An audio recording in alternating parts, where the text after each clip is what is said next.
Good morning, everyone. I am going to do a little suminagashi. Yes, I know that was quick because I don't know how to pronounce it. So I just say suminagashi.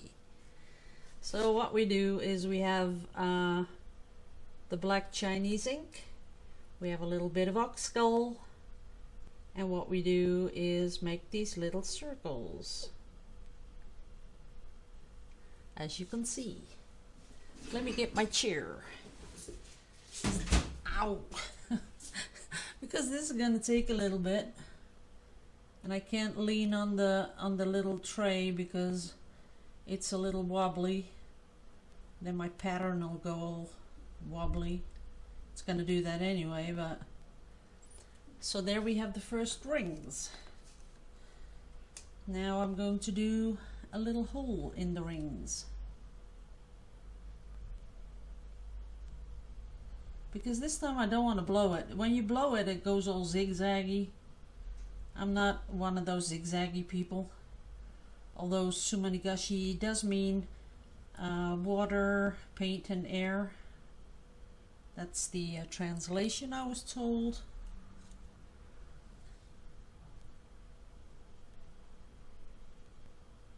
There we go. As you can see, it's getting darker and darker.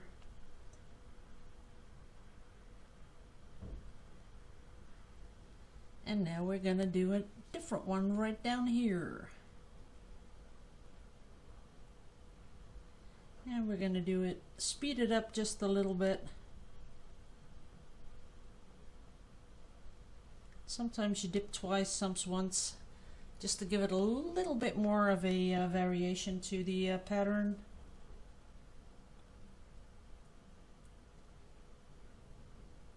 Ooh, now it's sort of going one way. Don't know why that's happening. I think there's a little bit of a breeze coming through here. I'm not sure. But as you can see, the pattern is behaving nicely. Only I want some more up. I want a new one here. Oops, see, I was leaning on my little tray and now it's moving. Don't want to do that.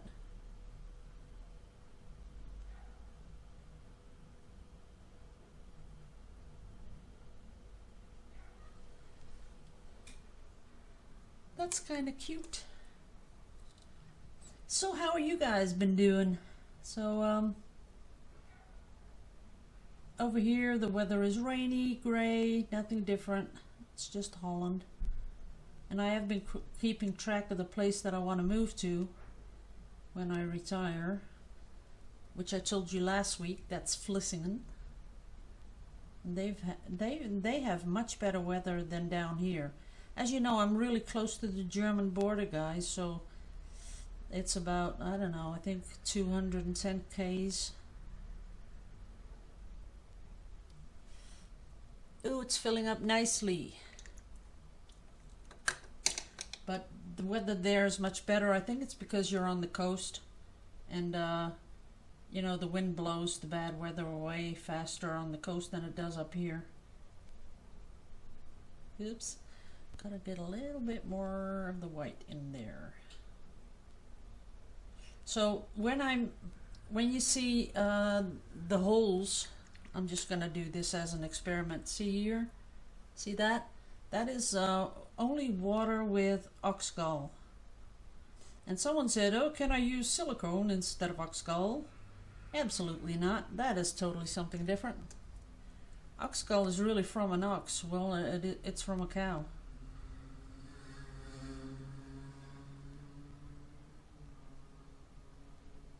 And you use it if you do a lot of watercolors. It makes the paint flow better.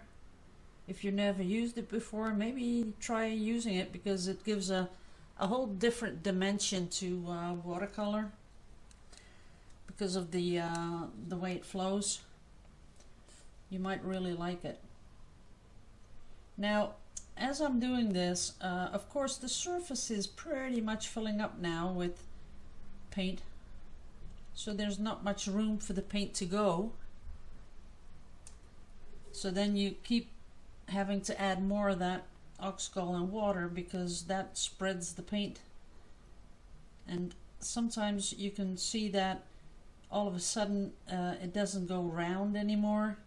That's when it's sort of contained between other layers, and that's when it goes all wobbly and stuff. Now I could pick this up from the surface, but I just want to keep going for a bit. Oops, there it goes wobbly again. See it moving? So we're going to do one here, a really nice one. We're going to give a little room up here, little room down there, and we're going to start off again, because what I do like is that it gives a different shape to the circles I'm making, so I kind of like that.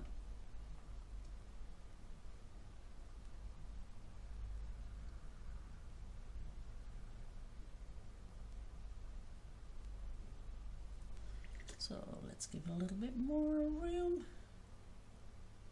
And this is really satisfying. If you're really looking for something that doesn't cost much and that really makes you feel kind of zen, this is the thing to buy, because all it is water, oxgall, and it's a little bit of Chinese ink.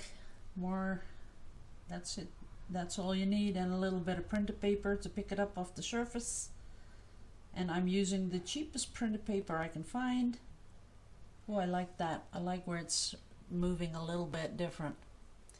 Well, let's fill the holes up a little bit.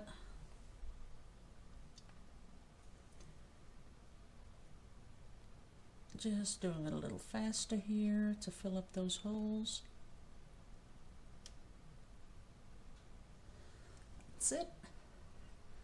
That's a lot of rings. Now I don't think you can go as long as you like, because I think, you know, when the surface is full of that Chinese ink, after a while it does start to sink, because there's nothing in this water. This is normal tap water, nothing in it, so that's really cheap. Well, I like that where that's turning, and I'd really like to do something to it, so we're going to do that in a bit. This is just experimenting anyway, just to show you guys how that works.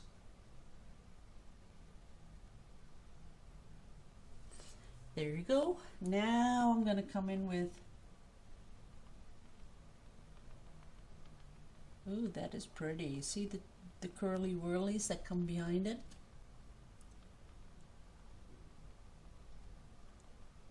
But really slowly. But I do like what's going on here, so I'm going to come back in. And this is different from marbling, because when you fix your marbling tray with your carrageenan or your wallpaper paste, once it goes dirty you have to throw it out. And with this, you just, you know, put it under the, I use one of those shower things and just spray it clean, and all it is a little bit of water and Chinese ink. Oh, I'm gonna pick this up. Oh, not too fast. Now that is pretty. Now let's see if we can pick it up. And what you normally do is pick this up on a little bit more expensive paper. I'm sort of sorry that I don't have that, but I do have a lot of paper, only this paper picks it up right away and some papers repel. So if you have a paper that repels it, you need a lunin. It's written as A-L-U-I-N, alone. And it's a sort of a powder which you put in water and you mix it really well because it has to dissolve in water.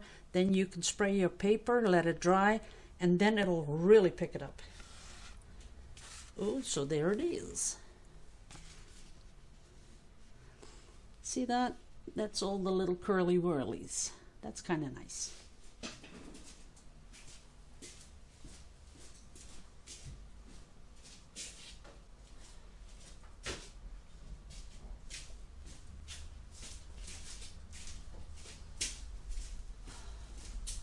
Now we're going to leave this But I did want to show you, this is the one I did last week. As you can see, that bronze really stayed on top, and that really made me happy because I can see all the bronze up here. You can see a lot of veins going through everything. You got your little cells, you got kind of everything I was hoping for. So this is nice. Then I had my my test mixture. This was the one I did where I said, you know, there's something in there that I want to test. And now I'll tell you about it. What I did is 50% Vallejo pouring medium, the normal thickness, and I put in 50% of a acrylic varnish. Any kind will work, but it has to be acrylic varnish. So it was 50-50, pouring medium and acrylic varnish. But now, as you can see, I poured it. You saw the cells pop without even torching. You saw a lot of stuff happening. I was pretty happy about it. But now looking back on it, see, this is why I don't like to use real cheap stuff, because that acrylic varnish that's in here, this is really cheap stuff. This is from a sort of a dollar store we have over here called The Action. And what you see and what I don't like, and I'll point it out with my red pointy little thing. Now here you can see it's just like that's a blob of paint that's sort of split. And there too, there. And if you really look at it, if you can point out, well, a few, here's a few round cells. That's a round cell. That one's okay. That one's okay. But the rest of it, they're not really like cells, because they sort of, I can pick these out. You know, I have two Facebook groups, the English one and the Dutch one. And the Dutch people, I'm afraid it's true. They call us really cheapskates. We are. I can't help it. We love our bargains more than the normal person. And if we can get something really cheap, we're gonna do it. And I think I'm sort of not in that norm, because I don't know why. Because I think quality goes beyond, getting something really cheap. I think it's been like in the past where you buy something really cheap and you're really happy about it, and then after about half a year it breaks down or does something that you did think, wow. So I skipped that. When I buy stuff, I buy quality stuff, and that's worked out much better. So here, even here, can you see that it's just like flaky? So I can pick these out on the Dutch Facebook group. I can pick it out when they use the really cheap, crappy stuff. I don't say anything about it because, well, I do now, but I don't think so many Dutch people watch my videos. So, but this is what you get, and I can pick them out. See, that dollar store also has a really cheap pouring medium, and really, when I saw it, I thought, how can this be? It's $2.95, believe it or not, for half a liter, 500 milliliters. $2.95, really. So, but when they pour with it, there's this sort of a film over it that the colors don't really pop. Even this makes the colors pop, because you can see the different, you can determine where there's different colors. But then when you pour with the really cheap pouring medium, it sort of gives it a sort of a film, and it makes it look really ugly. So that's what I don't like. Okay, that was that.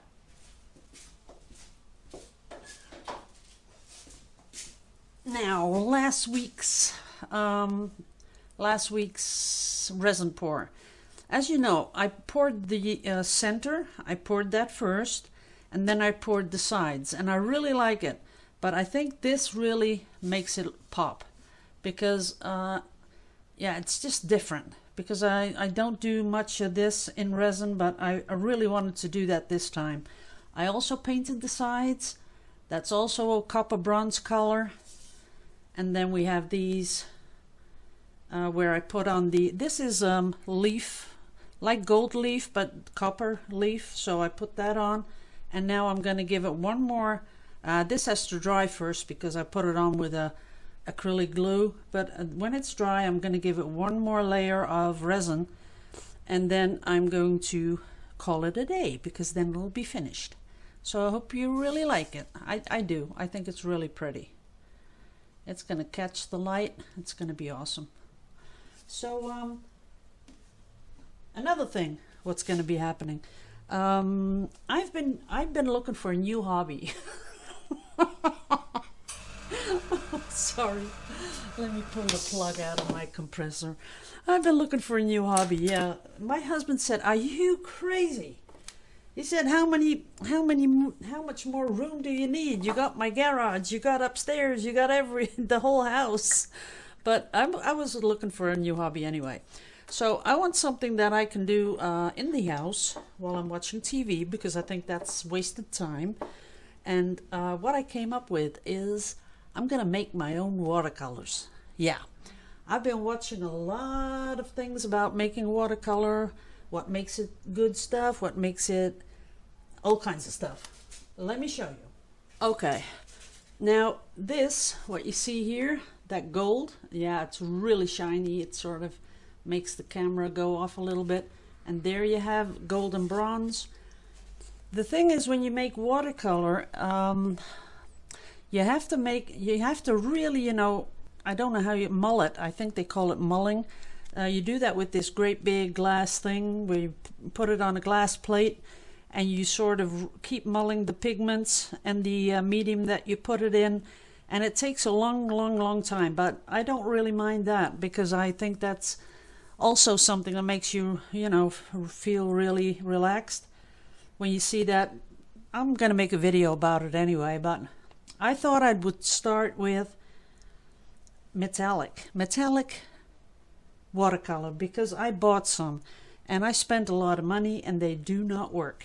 So maybe I should do another video and I'll show you guys the difference. That'd be good. But just let you know, I'm going to be starting making my own paint. It's going to take a while, because sometimes it takes up to, I think, 4, 5, 6 weeks before you have these little pans filled with the paint. You fill it, and then when it dries, it sort of shrinks. So then you have to fill it again, and each time you have to wait like a week before it really gets hard. Then you fill it again and again and again. Now you get the idea. So it's pretty it's a lot of work, but in the end, if you get something that works like this, I think I'd be happy, because even this little thing here, that is my own watercolor. So I just made a little bit that I just let dry one time, because I didn't fill a pan with it. And this is really beautiful. The thing is that when you want to check the quality of watercolor, this is very important, because I learned this. You take a piece of white paper. Let me see if I got it. Okay, I'll show you, because I did this too.